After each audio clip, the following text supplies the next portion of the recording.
ছেলেদের বাহাদুরিটা সবসময় টাকার উপরে ডিপেন্ড করে।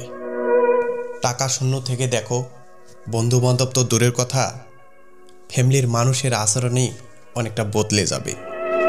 আর কর্মব্যস্ত মানুষগুলো একটা সময় পরে স্বপ্ন দেখা ছেড়ে দেয়। তারা ভুলে যায় যে তারাও মানুষ। মনের অসম্পূর্ণ স্বপ্নগুলো পূরণ করার স্বপ্ন দেখার অধিকার তাদেরও আছে।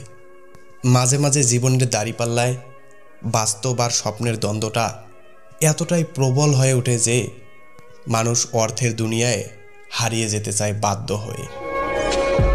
চাইলেও আর মনোনীত নগরীতে ফিরতে পারে না। এটাই ছেলেদের জীবন, এটাই ছেলেদের ভবিষ্যৎ। আর এটাকে নিয়েই ছেলেদেরকে বেঁচে থাকতে হয় সারা জীবন। ছেলেদের জীবন মানেই একটা বীরত্ব, ছেলেদের জীবন মানেই একটা অধ্যবসায়, ছেলেদের জীবন মানেই সাকসেস হওয়ার নেশা। ভালো থাকুক সকল প্রবাসী।